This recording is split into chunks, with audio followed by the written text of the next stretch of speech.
yazsan mənə, lazım deyildi atsan mənə, həmişəki kimi sən qaçsan belə. Həmin günlər geri gəlməz çünki yatsan mənə, lazım deyildi atsan mənə, həmişəki kimi sən qaçsan belə.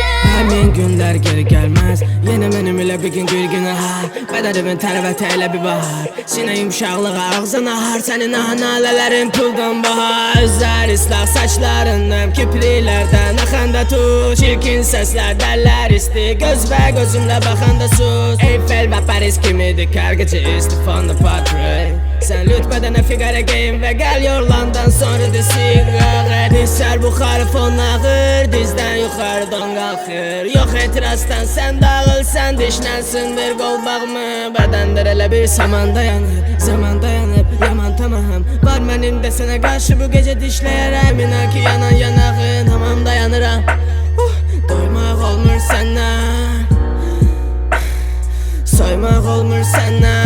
Hər şənbə bazar, qəmlə nazar, gəlir saylar bu həm də asan. Sənsiz qalmaq hərdən azab, işığı söndür və pərdəni sar. Tek qalandan da tek qaldın, bu ağır yükümü də tek qaldır. Mən gətirə bilmərəm tek ardın, adın ürəyimə yazılan tek qadın. Sanki yaxşılar axmaz damlardan, qorxar qaranlıqda şamlardan. Pərilər küsər bir ilhamlardan, biz gəlməsək ki gəriz bəz.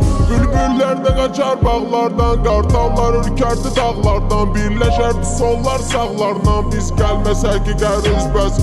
Tökülüb əfsus ki yarpaqlar, bil ətirli güllər torbaqlar. Göy qurşaqsız bardaqlar, biz gəlsək də sənlə üzbəüz. Sevgili gününə alınan qolbaqlar, yad birinə görə məsənər dırnaqlar. Barmağını sıxır yad barmaqlar, biz gəlsək də sənlə üzbəüz. Sən də səhv olub, indi rədd olub get. Dərd odur ki səndə bəd dolu günlərim sevmədi və sən əmin olub get. Onsuz da tək qalmışam. Tek qalmışam, bax tek qalmışam. Çox içmişəm, qapını səhv salmışam.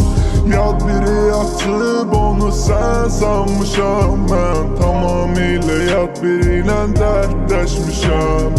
Tek qalmışam, bax tek qalmışam. Çox içmişəm, qapını səhv salmışam. Yad biri açıb onu sən sanmışam. Mən tamamilə yad biri ilə dərdləşmişəm. Tek qalmışam, bax tek qalmışam.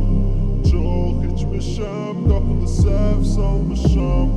Yad biri açıb onu sən sanmışam.